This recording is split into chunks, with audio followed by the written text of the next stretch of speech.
Assalamualaikum dan salam teguh bersama. Anda bersama saya Nadia Nordin dalam Pastikan Sahih edisi Isnin 26 Julai 2021.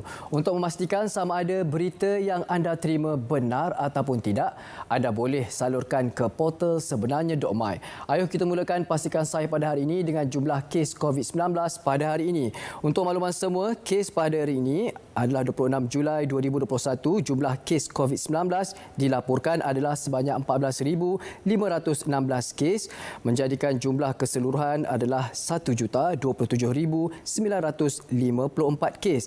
Dan pecahan setiap negeri mengikut kumulatif adalah Selangor sebanyak 6,508, Wilayah Persekutuan Kuala Lumpur 1,425 kes baharu dan juga Johor adalah 1,449. Anda boleh dapatkan maklumat ini sudah semestinya di portal rasmi Kementerian Kesihatan Malaysia.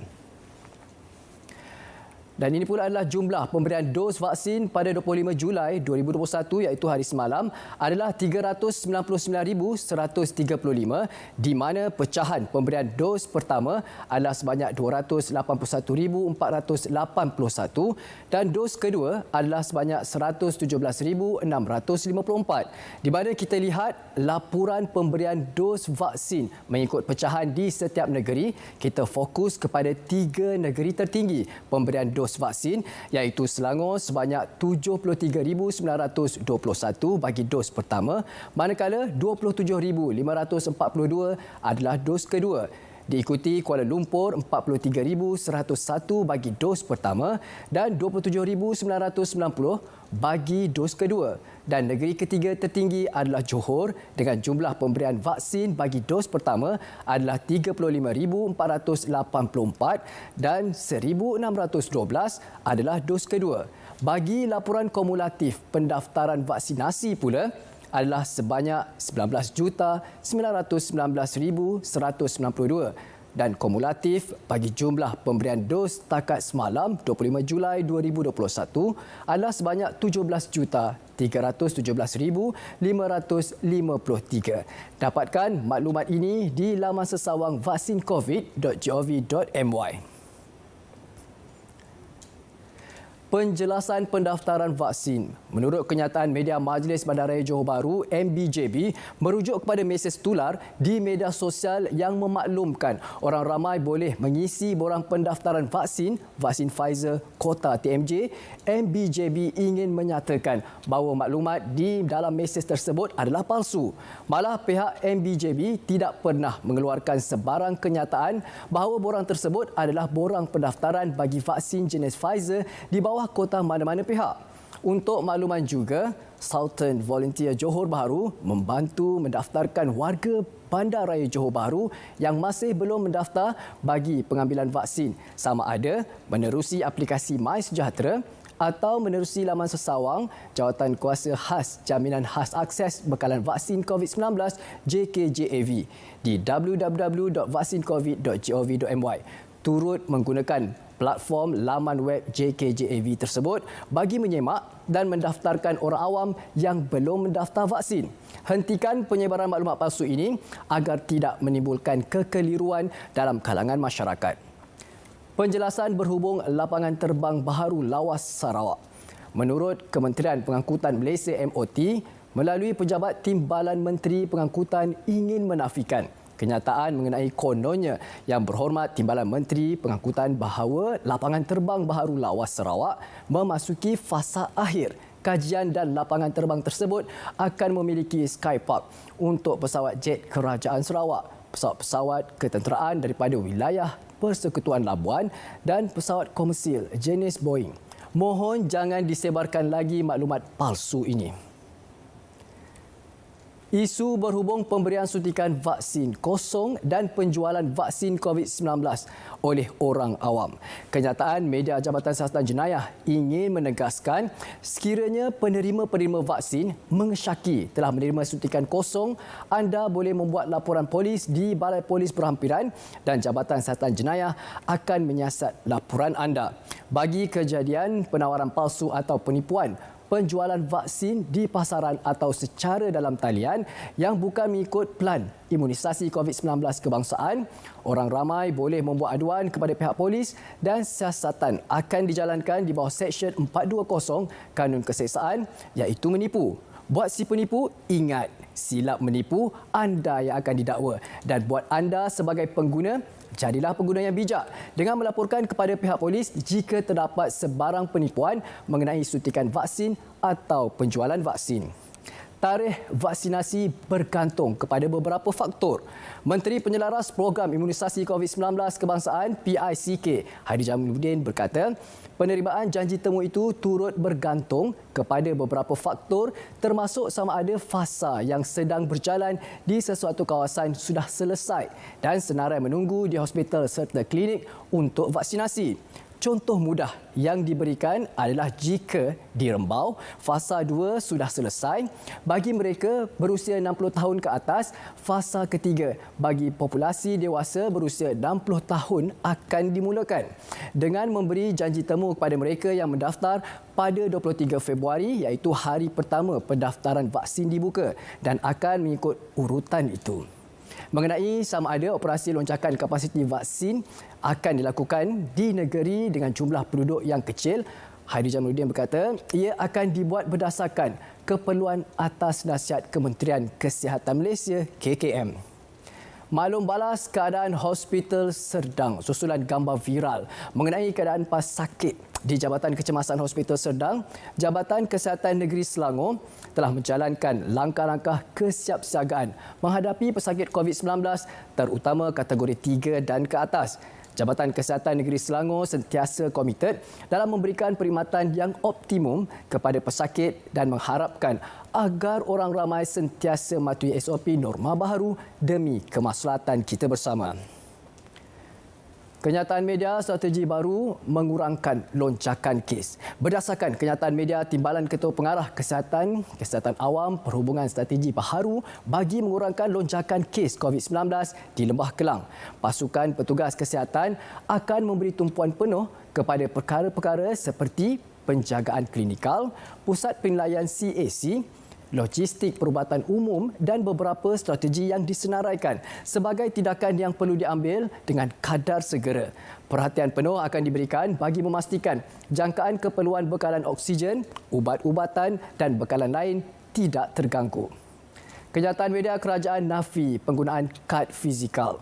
Maklumat oleh Pasukan Respon Pantas KKMM, kerajaan menjelaskan kad fizikal yang dijual tersebut tidak diiktiraf kerajaan atau diterima sebagai bukti yang telah melengkapkan dos vaksin. Sebaliknya, hanya mengguna pakai sijil digital di aplikasi MySejahtera dan kad vaksinasi di Pusat Pemberian Vaksin PPV. Untuk mendapatkan maklumat yang sahih, anda perlu dapatkan di portal rasmi KKM dan Jawatan Kuasa Khas Jaminan Akses Bekalan Vaksin COVID-19. Jangan mudah terpedaya gimik jualan. Untuk maklumat anda, kebanyakan produk yang dijual di laman sesawang atau aplikasi adalah tidak berdaftar. Sebagai langkah berjaga-jaga, sebagai pengguna yang melakukan pembelian secara e-dagang, perlu teliti syarat-syarat perkhidmatan dan polisi yang berkaitan dengan pembayaran dan bagi melindungi diri dari menjadi mangsa penipuan. Nampak iklan macam menarik, tapi duit anda yang kena tarik. Hentikan spekulasi, hapuskan berita yang tidak pasti. Tak pasti, jangan kongsi. Berat seketika, kembali selepas ini.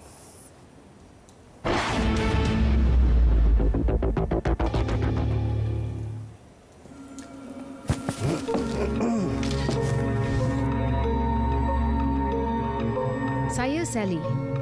Saya mula mengenali Brian hampir 3 bulan lalu melalui media sosial. Brian merupakan seorang pelajar di sebuah kolej swasta. Tak sampai sebulan, hubungan kami mula serius. Satu hari, Brian menghubungi saya. Katanya dia menghidap bara otak dan memerlukan kos rawatan sebanyak RM30,000.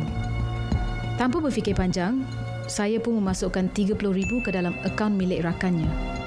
Setelah beberapa jam, Brian hilang dan saya gagal menghubunginya. Ketika itu saya sedar, saya telah ditipu. Pastikan laman sesawang seseorang itu wujud dan mereka tidak menyamar sebagai individu lain. Elakkan daripada terpengaruh dengan sebarang pujuk rayu di internet. Laporkan kepada pihak polis. Awas, jangan terpedaya. Meraihkan tamasya sukan terbesar dunia dengan barisan atlet Malaysia menggalas cabaran mewakili 9 jenis acara sukan. Take the world title. His signature wheelie. He finally has taken the rainbow bands. Setiap aksi, kejayaan yang dicipta dan pencapaian terkini atlet-atlet negara. Segalanya dibawakan kepada anda di TV1, TV2, TV OK dan saluran sukan RTM. Sukan Olimpik Tokyo 2020 hanya di RTM. Dan istighfar untuk penularan tempatan. Saat itu kita mengimpikan kemenangan. Namun, tak seindah impian. Ternyata bukan senang nak menang kalau SOP diperkotak-katikkan.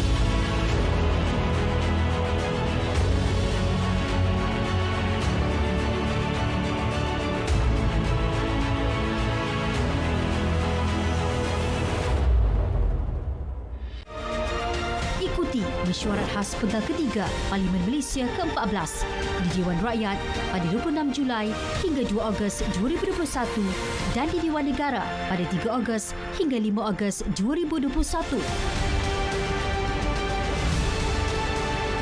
Secara langsung dari Parlimen pada pukul 10 pagi hingga 12 tengah hari di saluran TV1, saluran berita My Preview 123.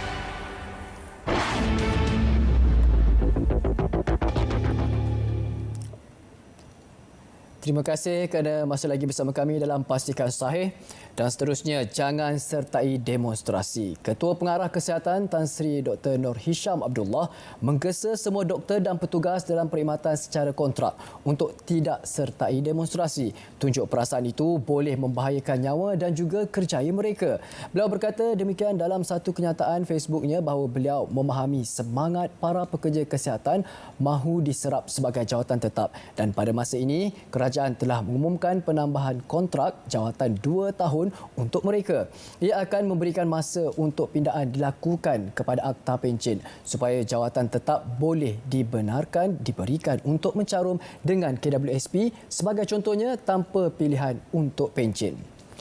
29 lokaliti dikenakan PKPD. 29 lagi lokaliti akan dikenakan Perintah Kawalan Pergerakan diperketatkan PKPD berkuat kuasa 27 Julai hingga 9 Ogos depan.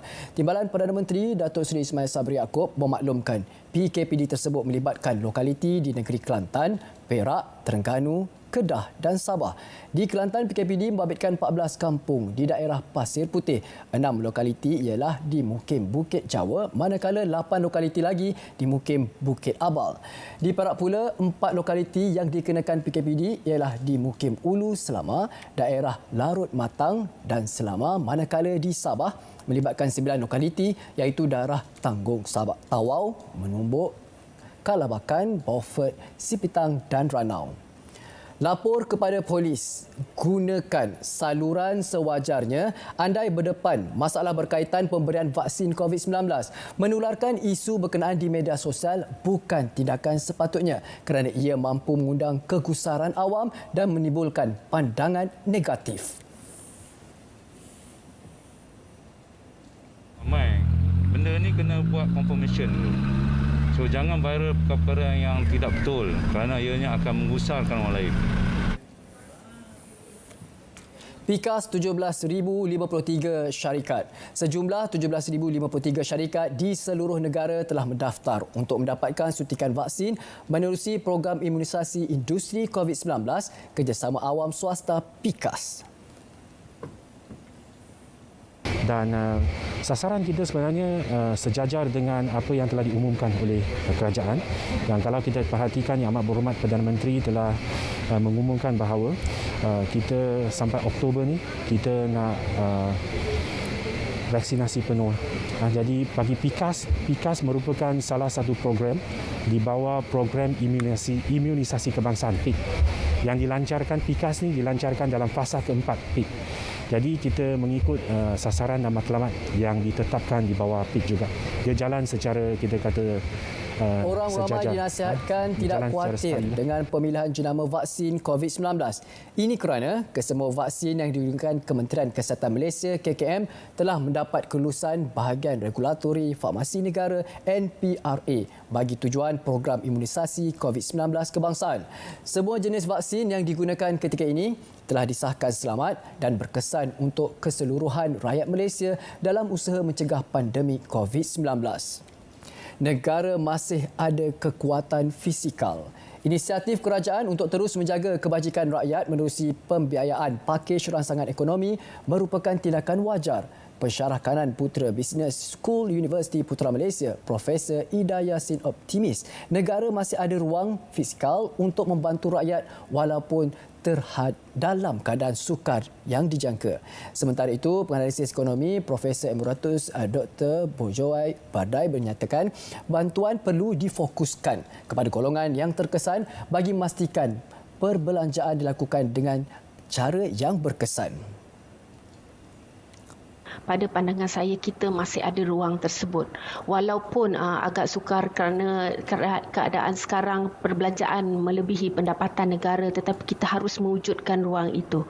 Ya, kita melihat bahawa unjuran defisit negara akan bertambah daripada 6% hingga ke 7%. Bermakna dalam hal ini sekiranya kita memerlukan rangsangan ekonomi tambahan kepada rakyat, kepada perniagaan, negara harus melakukannya juga, ya. Persetujuan pelarasan pinjaman lebih 58,480 daripada 95,236 peneroka Felda bersetuju untuk menandatangani perjanjian pelarasan pinjaman peneroka secara bersyarat. Kini pengurusan Felda akan mempergiat usaha memberi kefahaman kepada peneroka mengenai pelarasan pinjaman itu. Kebanyakan peneroka belum lagi memberi persetujuan memandangkan segelintir daripada mereka tidak memahami mengenai perjanjian itu. Pihaknya menyedari ada peneroka yang beranggapan sekiranya perjanjian itu ditandatangani, Felda akan mengambil alih sepenuhnya tanah tersebut. Itu perlukan kepastian. Dasar pertukaran guru yang lebih efisien dan menyeluruh sedang berada di fasa akhir penelitian. Menurut Menteri Pendidikan Datuk Dr. Razzie Jidin, isu terbabit dijangka dapat dimuktamadkan dalam kadar segera. Menerusi muat naik di Facebook, Datuk Dr. Razzie memaklumkan permohonan akan mengambil kira kekosongan jawatan dan keperluan option mata pelajaran di negeri berkaitan. Ini bagi memastikan kualiti pembelajaran murid terjamin. Ujarnya, Kementerian Pendidikan mengambil maklum isu tersebut. Dan untuk makluman anda, seperti biasa, untuk mendapatkan maklumat benar, tepat dan sahih, anda boleh ikuti media sosial rasmi kami seperti di Facebook, Instagram, Twitter dan juga YouTube dengan carian Berita RTM. PDPR perlu diteruskan. Sesi pengajaran dan pembelajaran di rumah PDPR bagi pelajar sekolah wajar diteruskan sehingga situasi semasa jangkitan COVID-19 di negara ini berada dalam keadaan selamat sebelum sesi pengajaran dan pembelajaran PDP bersemuka dapat dilaksanakan. Walaupun sesi bersemuka masih diakui sebagai kaedah pendidikan terbaik, PDPR yang boleh ditingkatkan lagi pelaksanaannya sama ada secara dalam talian atau luar talian diakui sebagai kaedah paling sesuai bagi memastikan anak-anak tidak ketinggalan dalam pendidikan tatkala COVID-19 masih menjadi ancaman besar negara. Langkah pelbagai portfolio. Ini kami kongsikan yang terkini. Langkah pelbagai portfolio vaksin berjaya pertingkat kadar vaksinasi negara. Untuk makluman, langkah kerajaan pelbagai portfolio vaksin dalam program imunisasi COVID-19 kebangsaan PICK berjaya mempertingkatkan kadar vaksinasi negara hingga menjadikan Malaysia sebagai antara terpantas di dunia, iaitu kata Menteri Penyelarasan PICK iaitu Hairi Jamaluddin. Kadar vaksinasi negara adalah tinggi berbanding Korea Selatan, Australia serta negara jiran lain dengan jumlah pemberian vaksin tertinggi direkodkan adalah 507,050 dos suntikan pada Khamis 21 Julai. Dan ini pula adalah kes COVID-19. Kadar kemasukan ke hospital dijangka menurun Ogos ini. Dan untuk makluman anda, kes COVID-19 serta kadar kemasukan ke hospital dijangka menurun bulan hadapan iaitu Ogos apabila 40% populasi penduduk dewasa di negara ini lengkap divaksinasi, kata Menteri Penyelesaian Program iaitu Dr. Hairi Jamaluddin. Beliau berkata penggunaan vaksin mampu mencegah kesan teruk apabila dijangkiti COVID-19 dan kadar kemasukan ke hospital untuk warga emas juga telah menunjukkan trend penurunan. Dan ini pula adalah perkongsian lagi adalah Hospital Bukit Mertajam kini jadi hospital hybrid COVID-19. Apa yang perlu kita semua tahu adalah maklumat yang benar mengenai Hospital Bukit Mertajam HBM ditukar menjadi hospital hybrid COVID-19 dan telah mengambil pesakit COVID-19 pertama pada pagi semalam. Ketua Pengarah Kesihatan Tan Sri Dr. Nur Hisham Abdullah menerusi catatan Facebook rasminya berkata, memandangkan berlaku peningkatan jumlah kes COVID-19 di Pulau Pinang, Jabatan Kesihatan Negara Pulau Pinang bertindak pantas dengan menukar fungsi HBM setelah 6 hari melakukan rancangan dan persiapan rapi bagi memanfaatkan pesakit COVID-19.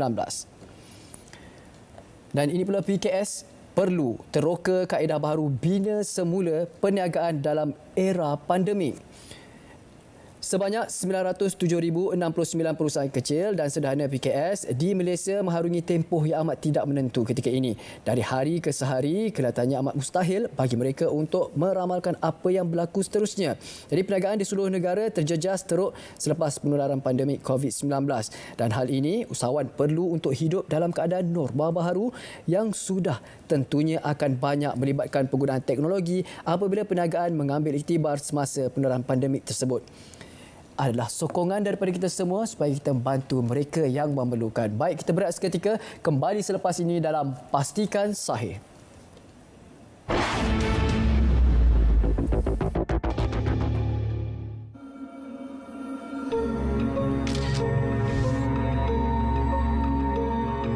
Saya Sally. Saya mula mengenali Brian hampir 3 bulan lalu melalui media sosial. Brian merupakan seorang pelajar di sebuah kolej swasta. Tak sampai sebulan, hubungan kami mula serius. Satu hari, Brian menghubungi saya. Katanya dia menghidap bara otak dan memerlukan kos rawatan sebanyak RM30,000. Tanpa berfikir panjang, saya pun memasukkan RM30,000 ke dalam akaun milik rakannya. Setelah beberapa jam, Brian hilang dan saya gagal menghubunginya. Ketika itu saya sedar, saya telah ditipu. Pastikan laman sesawang seseorang itu wujud dan mereka tidak menyamar sebagai individu lain. Elakkan daripada terpengaruh dengan sebarang pujuk rayu di internet. Laporkan kepada pihak polis. Awas, jangan terpedaya. Meraihkan tamasya sukan terbesar dunia dengan barisan atlet Malaysia menggalas cabaran mewakili 9 jenis acara sukan. Take the world title, his signature wheelie, he finally has taken the rainbow bands. Setiap aksi, kejayaan yang dicipta dan pencapaian terkini atlet-atlet negara.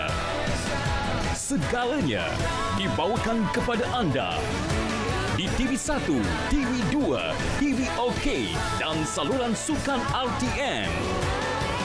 Sukan Olimpik Tokyo 2020 hanya di RTM. Dan istighfar untuk penularan tempatan. Saat itu kita mengimpikan kemenangan. Namun, tak seindah impian. Ternyata bukan senang nak menang kalau SOP diperkotak-katikkan.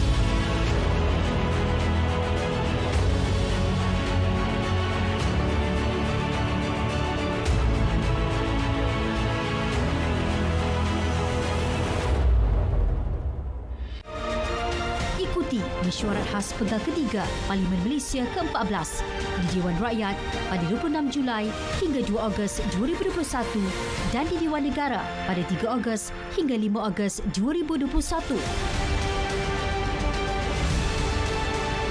Secara langsung dari Parlimen pada pukul 10 pagi hingga 12.30 hari di saluran TV1, saluran berita My Preview 123.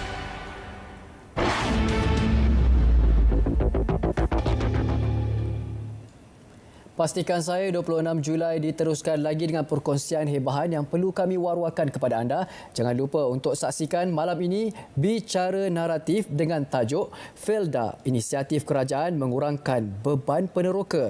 Bersama tetamu Tuan Mahazir Mustafa, iaitu Timbalan Pengarah Besar Servis Korporat Felda, dan juga Tuan Sulong Jamil Mohamed Sharif, iaitu Ahli Lembaga Pengarah Felda, Ketua Peneroka Felda Kebangsaan. Pada hari ini 26 Julai 2021 pada pukul 9 malam di saluran berita RTM My Freeview 123, juga siaran serentak di TV1, dan untuk mudah muat turun saja aplikasi RTM Klik ke telefon pintar anda melalui Google Play atau App Store. Saya memakai pelitup muka untuk memastikan saya dan keluarga saya selamat. Ini yang harus diterapkan dalam norma baharu, diwajibkan di tempat awam yang sesak mulai 1 Ogos 2020. Ini bagi mengurangkan risiko penularan jangkitan COVID-19 dan kompaun akan dikenakan ke atas individu yang ingkar. Ayuh sama-sama buat peringatan dalam kita menjalani norma baharu. Dan seterusnya adalah vaksinasi remaja 17 tahun dan ke bawah. Vaksinasi untuk remaja 17 tahun dan ke bawah belum diberikan lagi. Keputusan lanjut akan diumumkan. Pendaftaran di MySejahtera akan terus diterima. Anda boleh layari juga laman sawang vaksincovid.gov.my. Larangan pelibatan pegawai awam dalam perhimpunan haram. Surat edaran Ketua Pengarah Perkhidmatan Awam, dan ini untuk makluman semua, bentuk perhimpunan haram adalah penglibatan aktif di luar masa bekerja, menggunakan masa pejabat dan meninggalkan pejabat untuk melihat dan menyertai perhimpunan, menggunakan peralatan pejabat seperti mesin cetak, mesin penyalin komputer untuk mencetak dan mengedar risalah berkaitan perhimpunan awam. Dan sekiranya cukup bukti menunjukkan pegawai terlibat dalam kegiatan tersebut, maka pegawai boleh dikenakan tindakan tata tertib selaras peraturan-peraturan pegawai awam, kelakuan dan tata tertib 1993. Dan untuk maklumat anda, jadikan peringatan supaya kita tidak terlibat dengan perhimpunan haram ini. Dan operasi lonjakan kapasiti Kuala Lumpur dan Selangor 26 Julai hingga 1 Ogos. Perhatian, janji temu vaksinasi bagi Lembah Kelang sedang diberikan selaras dengan sasaran memvaksinasi semua penduduk di Lembah Kelang. Sila pastikan anda telah benarkan notifikasi di aplikasi MySejahtera agar tidak terlepas janji temu. Hentikan spekulasi, hapuskan berita yang tidak pasti, tak pasti, jangan kongsi. Ingat, untuk mendapatkan maklumat berita yang benar, tepat dan sahih, anda boleh ikuti media sosial rasmi kami seperti di Facebook, Instagram, Twitter dan juga YouTube dengan carian Berita RTM. Dan juga untuk memastikan sama ada berita yang anda terima benar ataupun tidak, anda boleh salurkan kandungan mesej itu ke portal sebenarnya.my. Dan jangan lupa sentiasa menjaga SOP yang telah diberikan supaya kita dapat menang bersama dan teguh kita bersama demi kemaslahatan kita bersama. Assalamualaikum dan salam sejahtera.